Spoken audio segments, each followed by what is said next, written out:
Here 2 points are very significant.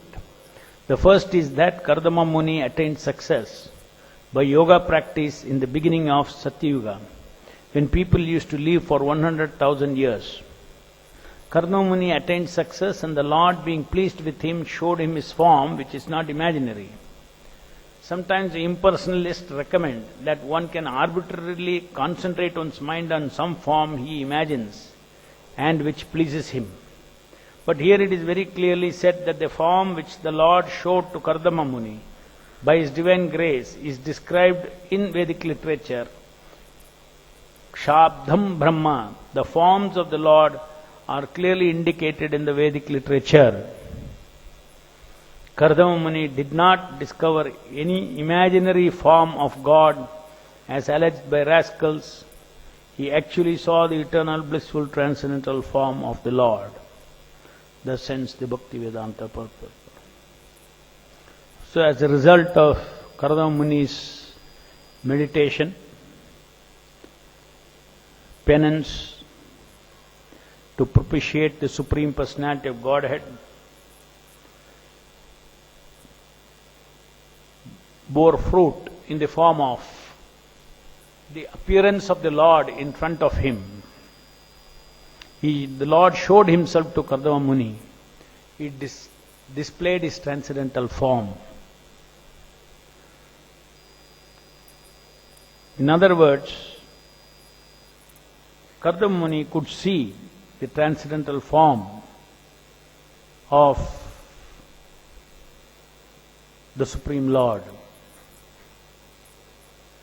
with his own eyes. The Lord,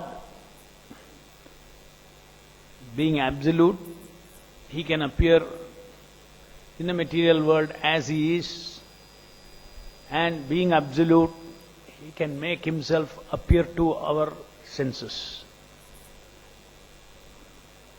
Can make Himself appear to our senses, which are now covered with material senses. So even though we are covered with the material senses, the sense of seeing, sense of touching, sense of smelling, sense of tasting, sense of touching, sense of doing,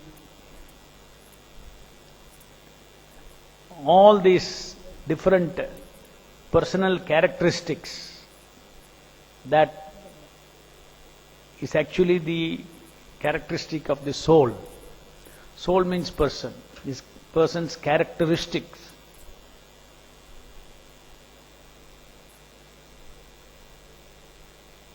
These personal characteristics of the living entity is,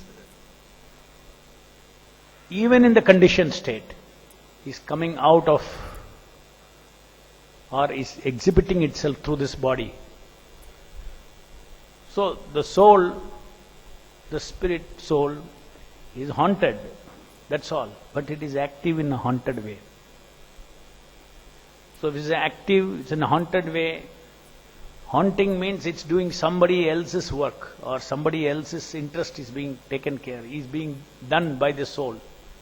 Soul means the sense of doing, sense of thinking, feeling, willing, all these things are actually the characteristics of the soul. Thinking is different, thought is different. Feeling is different, feeler is different. Willing is different, willer is different.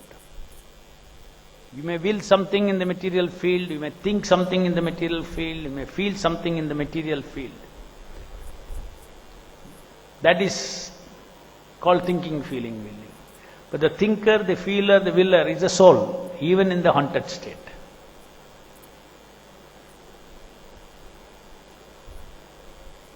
Similarly, all the sense faculties are also pervertedly active in this material world. Simply by the Lord appearing, the absolute Lord appearing before our material senses, we can become completely purified, because the spiritual aspect, the spirit is active in this material body in a perverted way. So that spirit will see the Lord, In this embodied state, somebody pays obeisances before the deities. The soul is involved, the soul is benefited. It's like even a child goes before the deity and folds a hand, that is accepted by the Lord. That is received by the Lord. That doing is accepted by the Lord. So it becomes a devotion service. So even though we are embodied in this material world, with this body we can, because the soul is still coming out or is expressing itself through the body. That is why in a dead body there is no soul which is expressing. There is no seer, there is no thinker, there is no feeler, there is no willer in the body, in that body.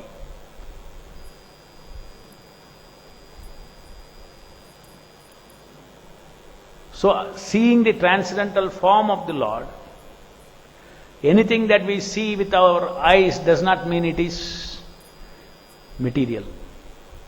Because ultimately the soul is the seer. So you can see that the soul is seeing, and the material body, the material eyes, everything is conditioning our spiritual sense of seeing.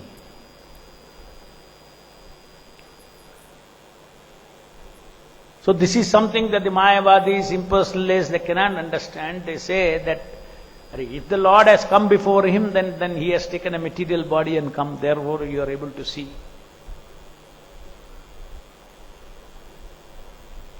That is different as Archa Vigraha, yes, that is that incarnation of the Lord.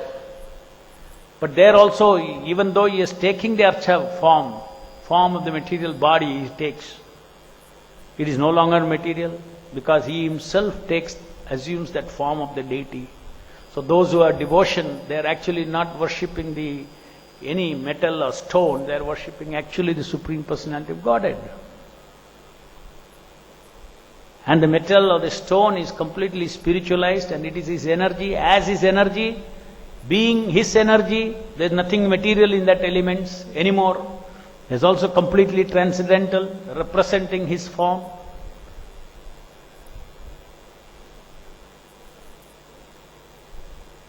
But in the case of here, Kardama Muni, in front of the Lord showing himself before Kardama Muni, this is not Archa incarnation.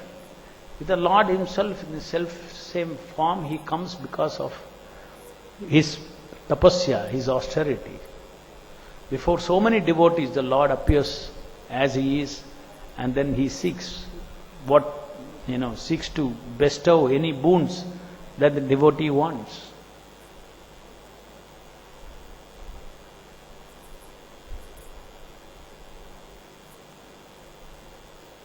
The Lord is pure existence, absolute existence, unlimited existence, Sat, unlimited Sat. Being unlimited Sat, he can become anything. He doesn't have to, if I have to become a human being, I have to take a human body.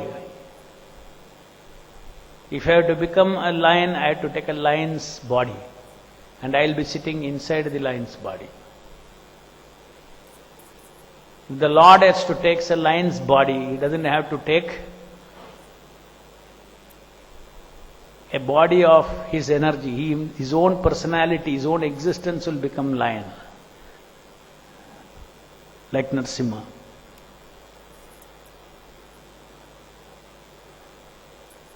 In the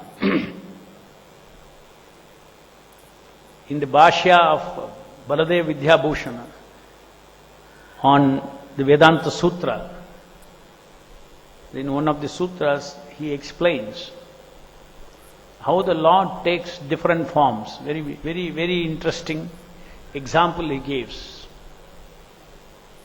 It is just like with sugar candy, with sugar syrup, you can make different shapes of candy, isn't it? So is that candy different from the sugar? Original sugar syrup? No difference. Very beautiful example to understand how the Lord takes a form. It's not that Lord, if Lord is nirguna, and when he wants to take a form, he has to come into the gunas and take a form. So Bhagavan Vidyabhushan explains that the Supreme Spirit, like sugar candy, can take any shape. He becomes any shape. That means his existence becomes any shape. What is sugar candy? Sugar candy is his eternal existence, Sat. Eternal existence, eternal being. What is Sat? Sat means being. Pure awareness, being, which is different from matter. Like we are also Sat. In this there is an awareness. In this body there is an awareness. Kshetrajna, the one that knows things. That is Sat. So there is unlimited Sat. The Supreme Lord is unlimited Sat, unlimited existence, eternal existence. And His existence can take any form. That's like the sugar candy, it can take any form. Advaitam achyudam anadim anantarupam. Advaitam, non-different. Is there any difference between a star-shaped sugar candy and let's say a cube-shaped sugar candy and the original sugar candy? Any difference? No difference. It is the original sugar candy's wish to become a cube, to become one star. Ordinary sugar candy can take so many forms, and God cannot take so many forms. To take forms, he has to take help of something else? No. There the Mayavadis get completely defeated. They cannot explain, they cannot say that, they cannot go by saying that.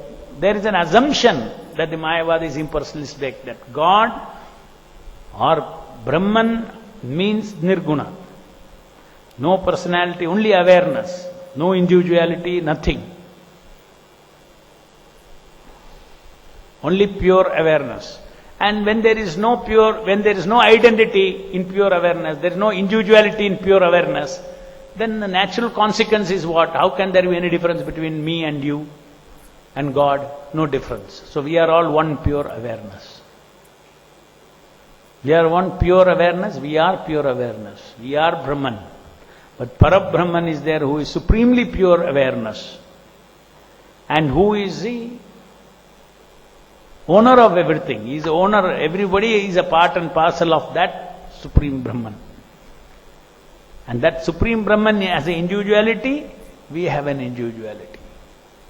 That is the difference in the Vaishnava Siddhanta, and there is no question of individuality in, idea of individuality in Mayavada philosophy. There is no idea of actually God in Mayavada philosophy. There is no idea. It's not that some people say, I am God, they say. Mayavadi say, I am God. What they really mean is not that there is a God. It means that there is no God, there is no me. There is nobody, there is only pure Brahman. Pure awareness. That awareness has no individuality. That awareness has no identity. The Vaishnava Siddhanta says, yes, each living entity has got an individuality. Individuality comes from what? Free will. Each of us have free will. The Lord has a free will. Lord is a person. Lord has desires. Lord has activities. Lord has all personal qualities. In the material world also, how do you understand the Lord? Lord is a being, means, the Prabhupada says, we are like sample God.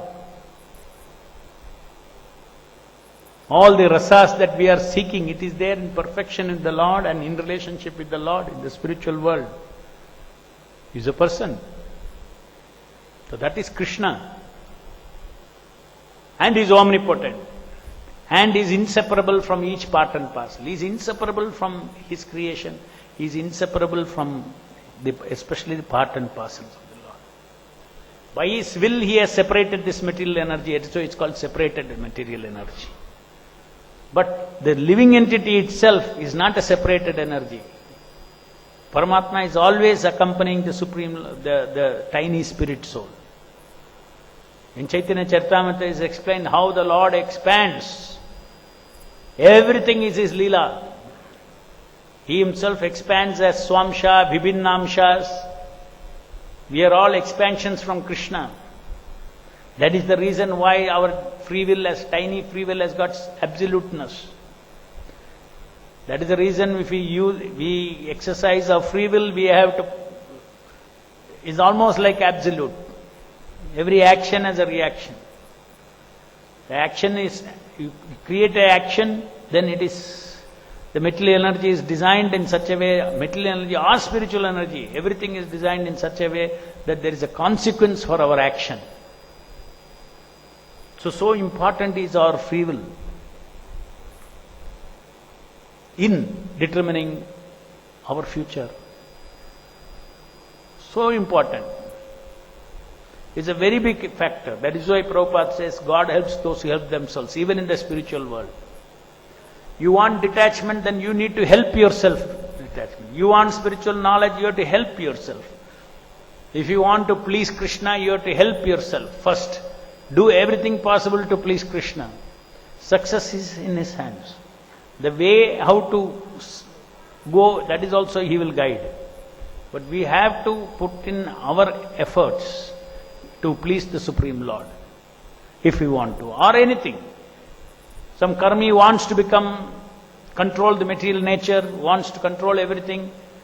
It's almost like that their free will is also like arranged by Krishna to be almost absolute.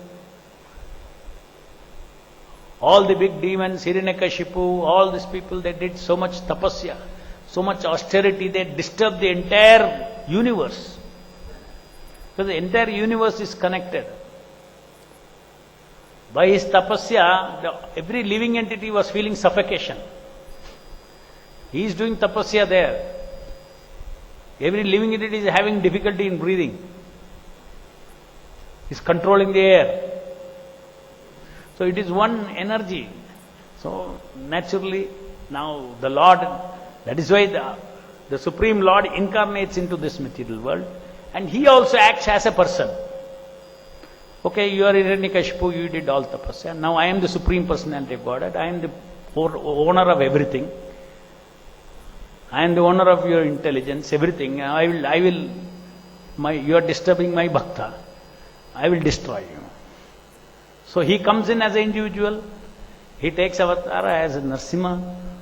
And then he kills Hiranyakashipu. So, in other words, Vaishnavas, they understand that this free will is so important. Free will is not free will for free will for any action with any intention. That is, the law of karma is such that, ordinary Newton's law says if I lift this, there is every action has a reaction. That is physically. Law of karma means every intended action has a reaction. That means if you intend something, that means there is a rasa. You want something and you act for that, then you get a reaction. Or even you act without any intention, but somebody else's intention is affected. That comes under law of karma. The unit of action is intention. Unit of action in the material law of karma is rasa. Is not physical units of action. So, the living entity's decision is decision to either please Krishna or to please his false ego. These two options, that is so crucial in Vaishnava Siddhanta. Either you remain in the material world or you go to Vaikuntha. It all depends on how you manage your free will, how you exercise your free will. Now here Kardama Muni has sat and he has meditated for 10,000 years and he's invoked the blessings of the Lord. He appeared before him. The next few verses we will see the description of the Supreme Lord as being described as to what Kardama Muni saw. Any questions? and then the prayers of Kardama Muni. Hare Krishna, Prabhu. Prabhu, you had said that if someone intends to do something, if someone experiences the rasa, even then he gets karma. Is it true, Prabhu, that if someone thinks of something but does not act, will he incur karma for that? Technically, yes, but in this age, Kali Yuga, laws of karma acts little differently. For what you do with the mind, you don't get a reaction. But invariably, we have no strength to stop something at the mind level. If you think something, then you will end up acting. Not always.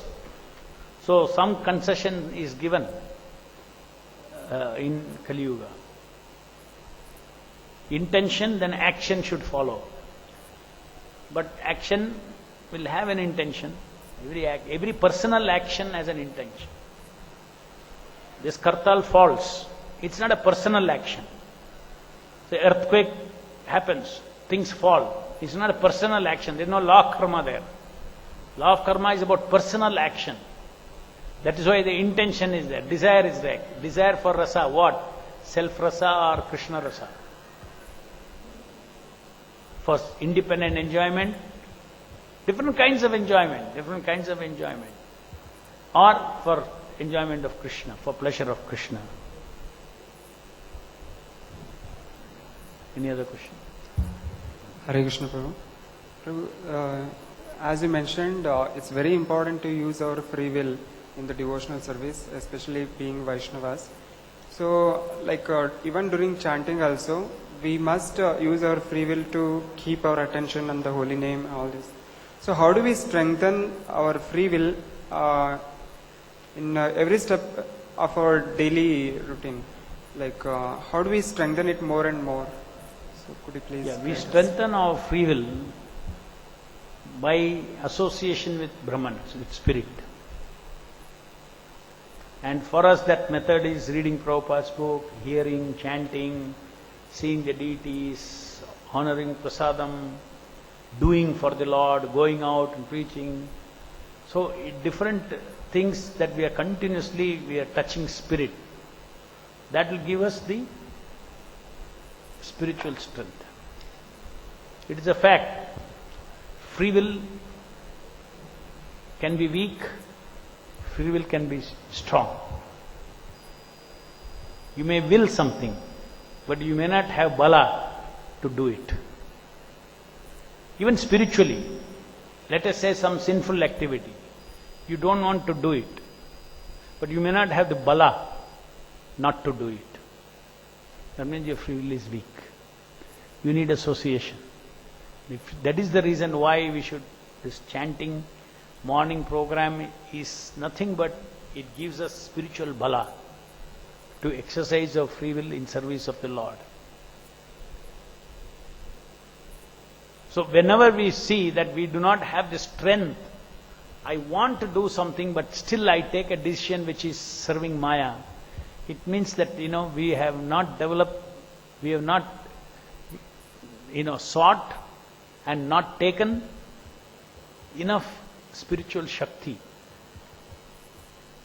to execute that desire of ours. For instance, we all know the definition of pure devotional service. Even in 6 months, a bhakta knows what is definition of pure devotional service. He knows what is, 4 regulative principles. He knows what pleases the Lord, what pleases Prabhupada, what doesn't please Prabhupada. In spite of knowing the 3 modes of material nature will bewilder, and you are aware of it. Yes, I am going wrong. I am going into Maya. You are aware of it, but you don't have the strength to come out of it. So constantly we have to keep our spiritual strength. Spiritual strength comes from tapasya. And for us, spiritual strength comes from spiritual tapasya. And the highest, the most powerful spiritual tapasya is To hear Hare Krishna, Krishna Krishna, Hare Hare, Hare Rama, Rama Rama, Hare Hare. To chant and hear, that is the highest tapasya. To hear Hare Krishna Mahamantra, you can go on increasing the quality of hearing, never ending. Ultimately, good hearing, as Prabhupada explains, good hearing manifests as total remembrance of the Supreme Personality of Godhead. Spontaneous remembrance of the Supreme Personality of Godhead. Remembrance means as we know Him originally, not as you read. Not as you read in Krishna book. Because you read, you remember. But Prabhupada says when you hear, very attentively you hear, with devotion you hear, then what our spiritual memory is there about Krishna, remembrance will come. Oh, then it is not trying to remember some personality you have read about and hear about. Then Prabhupada says during chanting, don't try to do all that. It should come spontaneously. It will come spontaneously because the holy name is the Supreme Lord. The holy name, the sound, is a form. Just like I gave example, that Baladeva Vidyabhushan gives example. Sugar candy takes a star shape, cube shape, can take a ball shape, yes or no? Supreme Satchidananda Krishna has taken shape of Shabda. It is Him only. Is there any difference between Shabda and his existence, his Satta has become the Shabda. So therefore that is how the absoluteness comes. So by hearing the incarnation of the Lord, spiritual strength comes. If you don't hear, from your mind you cannot generate spiritual strength. You cannot generate spiritual strength. Willpower, they say, willpower. Actually, willpower is that of the soul. Any other question?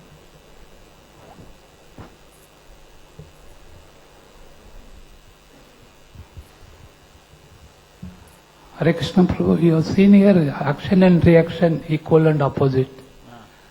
Suppose a doctor do a surgery, sometimes patient may save or sometimes he may die. How it will act? How to understand? For the doctor? Doctor will do surgery. Then sometimes patient may save, otherwise sometimes he may die. How that action and it will act? That is why it's not the normal understanding of action and reaction. Suppose the doctor is doing his duty, then where is the question of karma? He will get, for doing his duty, you will get good karma. Patient may die. Patient died because of his karma. And he did his duty and he got good karma.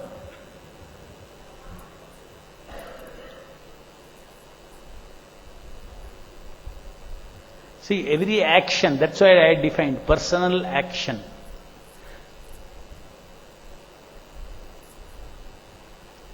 What personal action means, all personal elements are involved in it. Now in this case, if he is doing his duty properly, then fine.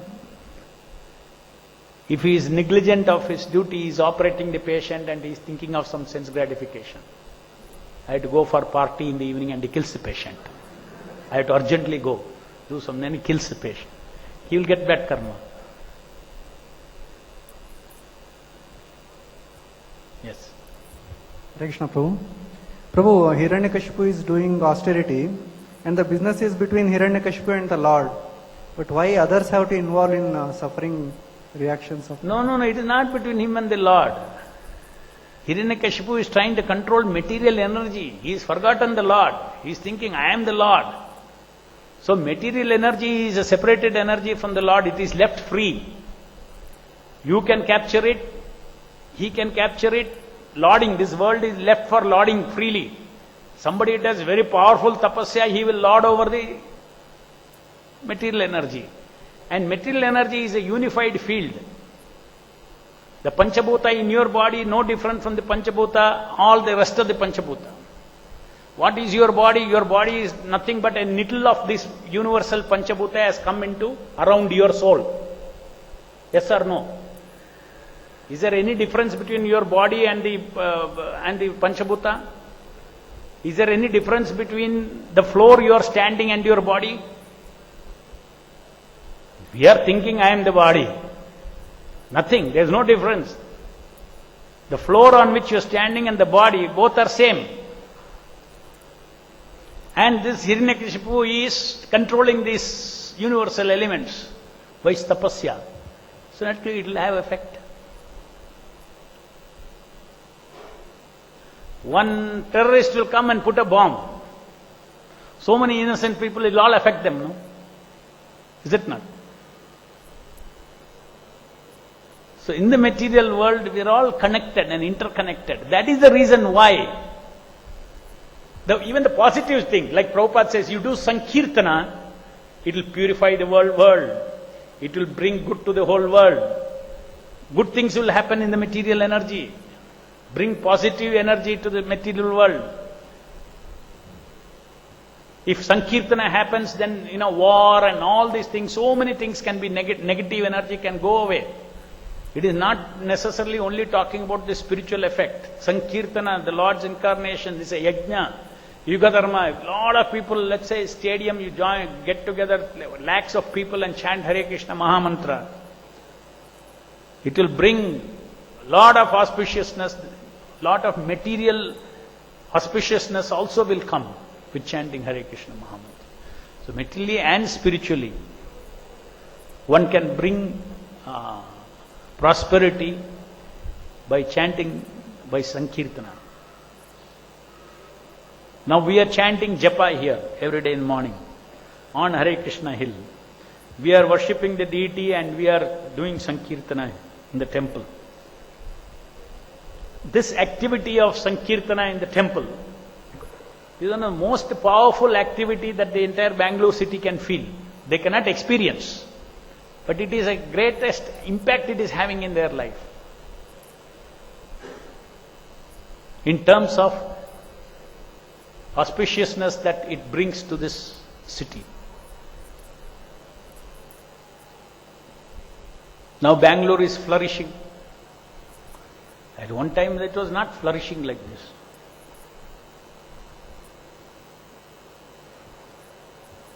Then this temple was being built. People of Bangalore performed this yajna of building this temple.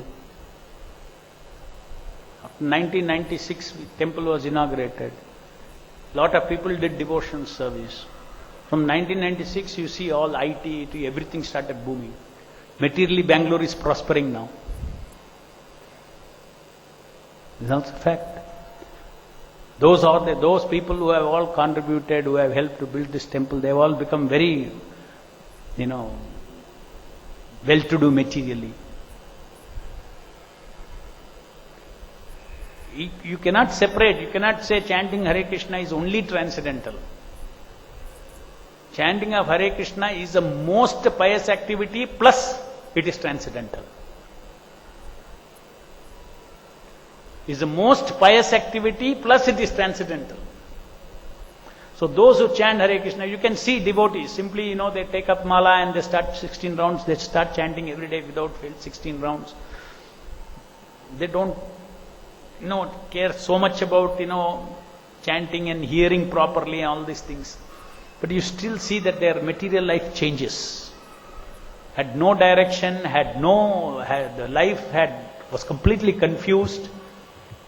Not only confused and no direction, they have economic problems also changes. Not that you suddenly become rich, but your problems get solved enough for you to have some peace and chant Hare Krishna Mahamantra. We've experienced many people, many devotees.